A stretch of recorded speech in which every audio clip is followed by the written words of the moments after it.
अगर आप अपनी जिंदगी में कुछ करना चाहते हैं, आपका कोई सपना है और लोग आप पर हंसते हैं, उसका मजाक उड़ाते हैं, तो आपको ये कहानी जरूर सुननी चाहिए। ये होमर हिकम की जिंदगी की सच्ची कहानी है। बॉलीवुड सिल्वर स्क्रीन प्रेजेंटिंग अक्टूबर स्काई। इस कहानी की शुरुआत में एक छोटे से शहर को दिखाया जाता है। इस शहर का नाम कोलवुड है, जो कि वेस्ट वर्जीनिया में स्थित है। यहाँ का नाम कोलवुड इसलिए है क्योंकि यहाँ पर कोयले की बहुत बड़ी बड़ी खानें हैं, जहाँ पर इस शहर के लोग काम करते हैं। लेकिन फिलहाल पूरी दुनिया में और इस शहर में एक ही खबर की चर्चा होती है, और वो होती है स्पुतनिक 1 की। स्पुतनिक 1 इस दुनिया का पहला आर्टिफिशियल सैटेलाइट होता है, जिसे सोवियत संघ धरती की कक्षा से बाहर भेजने वाला है। और जब उस सैटेलाइट को अंतरिक्ष में भेजा जाएगा तो उसे इस शहर से यानी कि कोलवुड से देखा जा सकता है। इसीलिए रात को सब के सब बाहर खड़े होते हैं, और जब वो सैटेलाइट उनके शहर के ऊपर से गुजरता है तो पूरे शहर की भीड़ उसे देख रही होती है। इसी भीड़ में एक लड़का खड़ा होता है जिसका नाम होमर होता है, और जब होमर उस अर्थ सैटेलाइट को देखता है तो उसके मुंह से सिर्फ एक ही शब्द निकलता है, और वो होता है वाओ।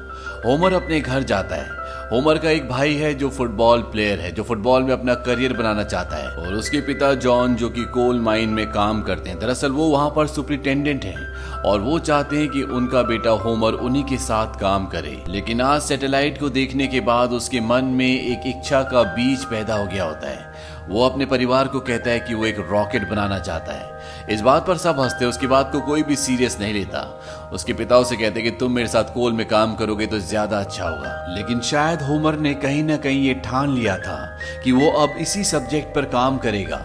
इसीलिए वो अपने 2 दोस्तों के साथ मिलकर एक छोटा सा रॉकेट बनाता है। लेकिन जब वो उसे टेस्ट करते हैं तो वो रॉकेट आसमान में नहीं जाता, बल्कि वो ब्लास्ट हो जाता है। इससे तीनों निराश होते हैं, लेकिन होमर अपनी हिम्मत नहीं हारता।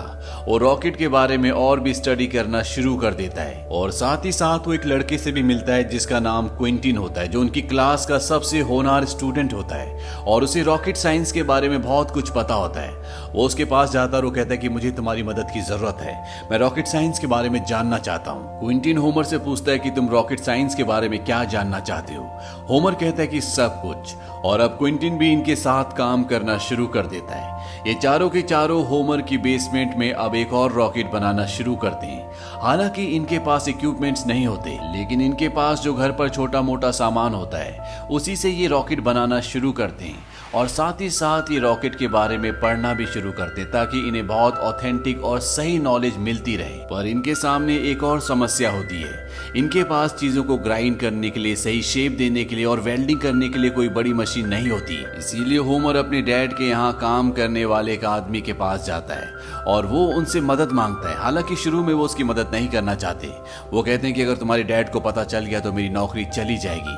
लेकिन बाद में वो उसकी मदद करने के लिए तैयार हो जाते हैं, और उनकी मदद से रॉकेट का एक बहुत ही खूबसूरत ढांचा बनाते हैं। ये उस ढांचे को स्कूल में ले जाते हैं, और जब उनका प्रिंसिपल उसे देखता है तो वो उनसे ये ढांचा ले लेता है। वो कहता है कि इस तरह के वेपन स्कूल में लाना अलाउड नहीं है। तभी यहाँ पर होमर की टीचर आ जाती है जिसका नाम रायली है। वो प्रिंसिपल से झूठ कह देती है कि मैंने होमर को इसे लाने के लिए कहा था ताकि वो क्लास के बच्चों को इसे दिखा सके। दरअसल ये बच्चे काउंटी साइंस फेयर में पार्टिसिपेट करने की प्लानिंग कर रहे हैं। ये सुनने के बाद उनका प्रिंसिपल वहाँ से चला जाता है। दरअसल अभी तक होमर को और उसके दोस्तों को काउंटी साइंस फेयर के बारे में कुछ भी नहीं पता था। होमर अपनी टीचर के पास जाता है और साइंस फेयर के बारे में पूछता है। उसकी टीचर उसे बताती है कि इस साइंस फेयर में पूरे देश के बच्चे अपने साइंस के प्रोजेक्ट्स को सबमिट करते हैं, और जो भी इसमें फर्स्ट आता है उसे कॉलेज के लिए स्कॉलरशिप भी मिलती है। ये सुनकर होमर बहुत ज्यादा इंटरेस्टेड हो जाता है, लेकिन उसकी टीचर बोलती कि तुम्हारे लिए नहीं बना क्योंकि तुम्हें मैथ में बिल्कुल भी इंटरेस्ट नहीं है, और इसके लिए तुम्हारा मैथमेटिक्स बहुत अच्छा होना चाहिए। वहीं अब ये चारों एक और रॉकेट बना देते हैं, और जब ये उस रॉकेट को टेस्ट करते हैं तो वो सीधा आसमान में नहीं जाता, बल्कि वो टेढ़ा उड़ता है, जिससे कई लोग हर्ट होने से बच जाते हैं। वो रॉकेट सीधा होमर के डैड के ऑफिस में चला जाता है, और जब होमर अपने डैड के पास जाता है तो उसके डैड उसे बहुत डांटते हैं, उसकी इंसल्ट भी करते हैं, और उसे कहते हैं कि अब मुझे समझ में आया कि तुम लोग बेसमेंट में क्या करते हो। और घर आने के बाद जब होमर बेसमेंट के अंदर जाता है तो वो देखता है कि वहां पर उसका कुछ भी सामान नहीं होता, यानी कि रॉकेट बनाने के जो इक्विपमेंट्स होते हैं वो सब के सब उसके डैड ने बाहर रख दिए होते हैं। और साथ ही साथ उसके डैड ने ये भी कहा होता है कि कोल की प्रॉपर्टी के अंदर तुम किसी भी तरह का कोई भी साइंस का एक्सपेरिमेंट नहीं करोगे, इसीलिए उसके दोस्त अब इस प्रोजेक्ट पे काम नहीं करना चाहते। लेकिन होमर कहता है कि हम कंपनी की प्रॉपर्टी के अंदर कोई एक्सपेरिमेंट नहीं कर सकते, हम इसके बाहर जा सकते हैं, लेकिन इस प्रॉपर्टी से बाहर निकलने के लिए इन्हें 8 मील की दूरी तय करनी होगी, जिसके लिए उसके दोस्त तैयार नहीं होते। उसका एक दोस्त बोलता भी है कि मैं अपना फ्यूचर जानता हूं, मुझे आज नहीं तो कल कोल माइनिंग ही करनी होगी, लेकिन होमर ऐसा नहीं करना चाहता, इसीलिए वो अकेला ही उस तरफ निकल पड़ता है। लेकिन कुछ ही दूर जाने के बाद वो देखता है कि उसके दोस्त भी वहां पर हैं और अब ये चारों के चारों 8 मील की दूरी तय करके उस जगह पहुंच जाते हैं जहां पर ये अपने साइंस के प्रोजेक्ट को अंजाम देंगे। अब यहाँ पर ये अपनी छोटी सी वर्कशॉप बनाना शुरू करते हैं। हालांकि इनके पास सामान नहीं होता, लेकिन ये इधर उधर से छोटा मोटा सामान चुरा कर अपने लिए एक छोटी सी वर्कशॉप बना देते हैं। वक्त बीतने के साथ साथ लोग इनका मजाक उड़ाना शुरू कर देते हैं। इनकी क्लास के जितने भी बच्चे होते हैं वो इन्हें सपोर्ट नहीं करते, बल्कि वो इनका मजाक उड़ाते हैं, क्योंकि सबको पूरा यकीन है कि ये रॉकेट नहीं बना सकते। पर इन चारों को और सबसे ज्यादा होमर को अपने ऊपर विश्वास होता है और ये एक और रॉकेट बनाते हैं। और जब ये उस रॉकेट को टेस्ट करने वाले होते हैं तभी यहाँ पर एक और आदमी आता है। वो कहता है कि मुझे पता चला कि आज तुम अपने रॉकेट को टेस्ट करने वाले हो, इसीलिए मैं यहाँ पर आया। और जब ये रॉकेट को टेस्ट करते हैं तो वो भी पूरी तरह से फेल हो जाता है। वो उड़ता तो है, लेकिन वो सीधा नहीं उड़ता जिस तरह से रॉकेट को उड़ना चाहिए। और जब वो आदमी उनके रॉकेट के बाहर के कवर को देखता है, उसके बेस को देखता है, तो वो कहता है कि जो तुम इसमें वॉशर लगाते हो वो अच्छे मटेरियल का होना चाहिए, क्योंकि जब तुम इसे उड़ाते हो, इसे जलाते हो तो ये पिघल जाता है। लेकिन इनके पास अच्छा मटेरियल, अच्छा लोहा खरीदने के लिए पैसे नहीं होते, इसीलिए चारों के चारों एक रेलवे ट्रैक पर जाते हैं।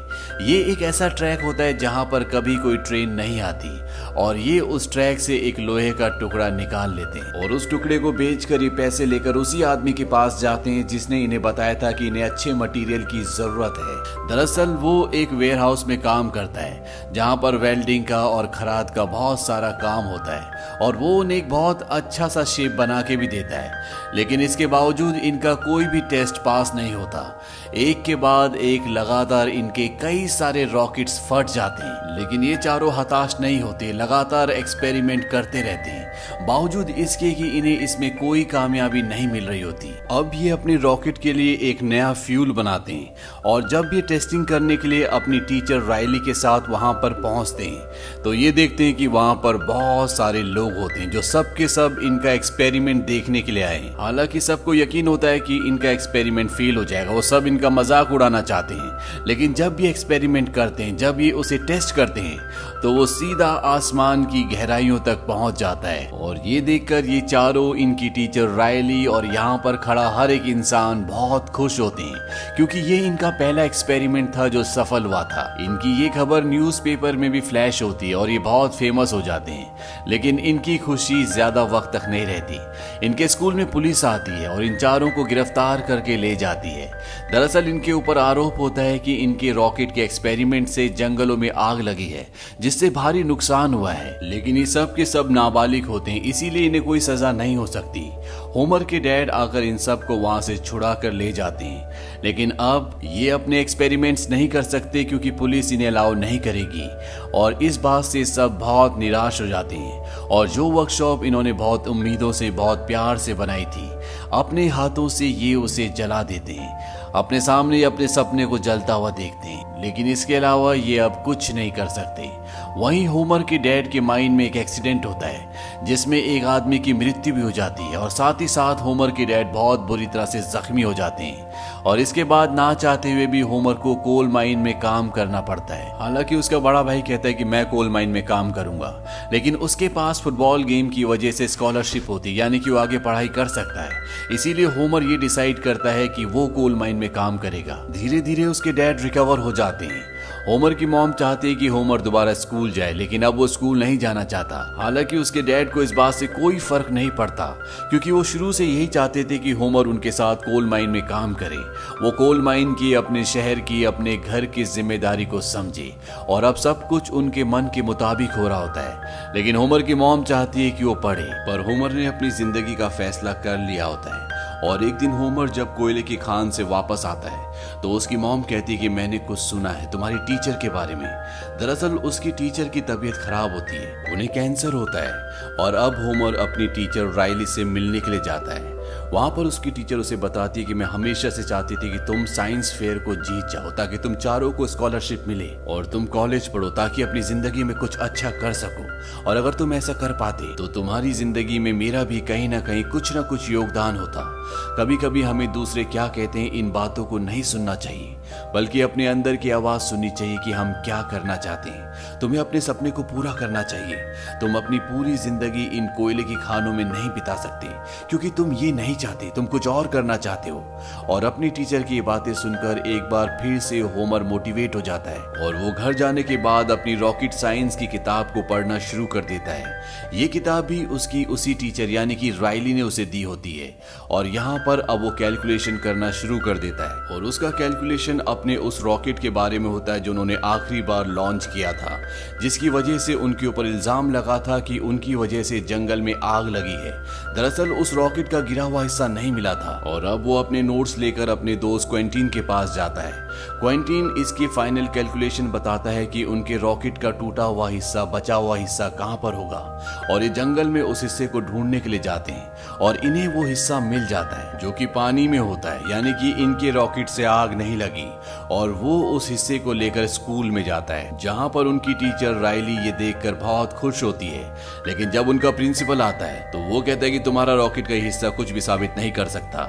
और इसके बाद होमर ब्लैक बोर्ड पर उन्हें पूरी कैलकुलेशन बताता है और उन्हें भी समझ में आ जाता है, उन्हें यकीन हो जाता है कि होमर सच कह रहा है। उनके रॉकेट की वजह से जंगल में आग नहीं लगी थी और वो होमर और उसके दोस्तों को कहते कि तुम्हें साइंस फेयर में हिस्सा लेना चाहिए।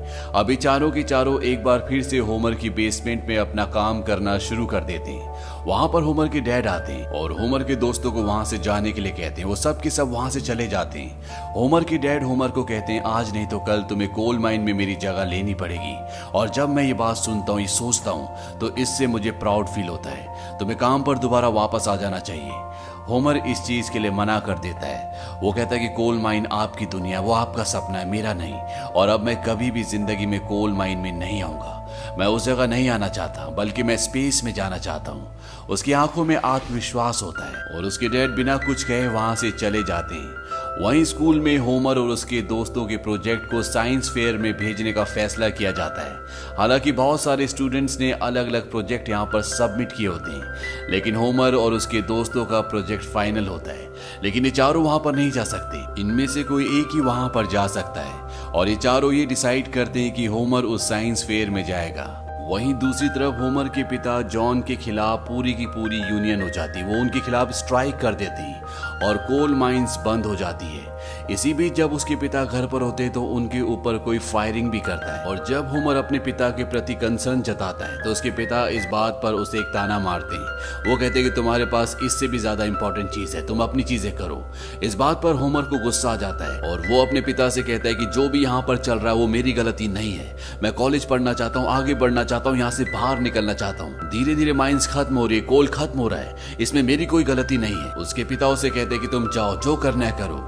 होमर भी गुस्से में ये कहकर चला जाता है कि मैं हमेशा के लिए घर छोड़कर जा रहा हूँ। और अगले दिन वो अपने साइंस फेयर के लिए निकल जाता है और वहां पर वो अपने रॉकेट को रिप्रेजेंट करता है और सबको उसका प्रोजेक्ट बहुत पसंद आता है। ये 2 दिन का फेयर होता है और अगले दिन फैसला होना है कि इसमें कौन जीतेगा और जो इसे जीतेगा उसे स्कॉलरशिप मिलेगी। लेकिन रात को कोई उसकी रॉकेट का नोजल चुरा लेता है और अगर वो उसे वापस नहीं मिला तो वो इस एग्जीबिशन में कभी भी जीत नहीं पाएगा। इसीलिए वो अपने दोस्तों को कॉल करता है, अपनी मॉम को कॉल करता है और वो कहता है किसी भी तरह से मुझे दूसरा नोजल चाहिए। लेकिन दूसरा नोजल नहीं बन सकता। जिस आदमी ने ये नोजल बनाया है वो कोल माइंस में काम करता है, सारी मशीनरी कोल माइन के अंदर है और कोल माइन के सारे वर्कर स्ट्राइक पर है, यानी कि कोल माइंस पूरी तरह से बंद है। होमर की मॉम होमर के डैड के पास जाती है और उसे सारी सिचुएशन बताती है। वो कहती है कि तुम्हें स्ट्राइक को खत्म करना होगा। लेकिन होमर के डैड पूरी तरह से मना कर देते हैं। वो कहते हैं कि मैं इन यूनियन वालों के आगे गिड़गिड़ाने वाला नहीं हूँ। इस बात पर होमर की मॉम को गुस्सा आ जाता है। वो कहती है कि तुमने कभी भी अपने बेटे का साथ नहीं दिया, तुम उस पर विश्वास नहीं करते तो ना सही, लेकिन तुम एक पिता हो, तुम्हें अपने पिता का फर्ज निभाना होगा, और अगर तुमने ऐसा नहीं किया तो मैं तुम्हें हमेशा के लिए छोड़कर चली जाऊंगी। होमर के डैड को भी एहसास होता है कि उन्हें अपने बेटे का साथ देना चाहिए। वो स्ट्राइक खत्म करवा देते हैं और होमर को जो नोजल चाहिए होता है, जो उसके रॉकेट का पार्ट है, वो उसके लिए बनवा कर उस तक पहुंचा देते हैं। होमर अपनी प्रेजेंटेशन देता है जो सबको बहुत पसंद आती है, और अब वो पल आता है जब रिजल्ट्स अनाउंस किए जाने हैं। और जब फर्स्ट प्राइज अनाउंस किया जाता है तो सबके दिल थम जाते हैं, और फर्स्ट प्राइज जाता है होमर को, क्योंकि उसका जो साइंस का प्रोजेक्ट था वो सबसे बेहतरीन था। होमर को सब शाबाशी देते हैं, और जब वो अपने घर कोलवुड आ जाता है तो वहां पर सब उसका स्वागत करते हैं, सब उसकी तारीफ करते हैं। इनमें से बहुत सारे लोग वो थे जो कभी उसका मजाक उड़ाया करते थे। होमर अपनी मॉम से पूछता है कि मिस राइली का, यानी कि उसकी टीचर। वो बताती है कि उनकी तबीयत बहुत खराब है, और वो अपनी टीचर से मिलने हॉस्पिटल जाता है, और वो उन्हें बताता है कि उसे साइंस फेयर में फर्स्ट प्राइज यानी कि गोल्ड मेडल मिला है। उसकी टीचर रायली कहती कि मुझे पता था कि फर्स्ट प्राइज तुम्ही को मिलेगा। और इसके बाद होमर और उसके सब दोस्त आज तक का सबसे बड़ा अपना रॉकेट लॉन्च करने जा रहे होते हैं। उसके डैड आज तक उसके लॉन्च पर कभी भी नहीं आए थे, लेकिन आज पहली बार वो यहाँ पर आते हैं, और साथ ही साथ पूरा शहर यहाँ पर इकट्ठा होता है। आज जो ये रॉकेट लॉन्च करने वाले हैं, इस रॉकेट का नाम इन चारों ने अपनी टीचर मिस रायली के नाम पर रखा होता है। और जब ये इस रॉकेट को लॉन्च करते हैं तो ये आसमान की गहराइयों में उतरता ही चला जाता है। ये 30,000 फीट ऊपर तक जाता है, जिसे पूरा शहर देखता है। हॉस्पिटल से मिस रायली भी खिड़की से इस रॉकेट को देखती है, और होमर के पिता इस रॉकेट को देखते देखते अपने बेटे के कंधे पर हाथ रखते हैं, यानी कि उनके बेटे ने आज तक जो भी किया उन्हें अपने बेटे पर गर्व है। और अंत में हमें बताया जाता है कि इन चारों ने कॉलेज से ग्रेजुएशन की, और इनके साथ जो क्वेंटिन होता है वो आगे चलकर केमिकल इंजीनियर बना। इनका एक दोस्त ऑटोमोबाइल डीलर बना, जो बाद में एक बैंकर के तौर पर रिटायर भी हुआ।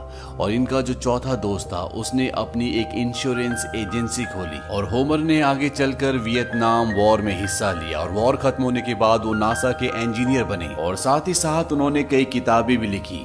मिस रायली, जिन्होंने होमर और उनके दोस्तों को इंस्पायर किया, हर कदम पर उनका साथ दिया। 31 साल में उनकी कैंसर से मृत्यु हो गई। तो ये थी पूरी कहानी होमर और उसके 3 दोस्तों की। ये कहानी हमें सिखाती है कि भले ही दुनिया कुछ भी कहे, अगर आपके मन में कुछ है तो आपको काम करना चाहिए, अपने ऊपर विश्वास रखना चाहिए। अगर आपको अपने ऊपर विश्वास होगा तो आप इस दुनिया की बड़ी से बड़ी चुनौती का सामना आराम से कर सकते हैं। ये फिल्म सन 1999 में रिलीज हुई थी। IMDb पर इस फिल्म की रेटिंग है 7.8। उम्मीद करते हैं कि ये कहानी आपको पसंद आई होगी।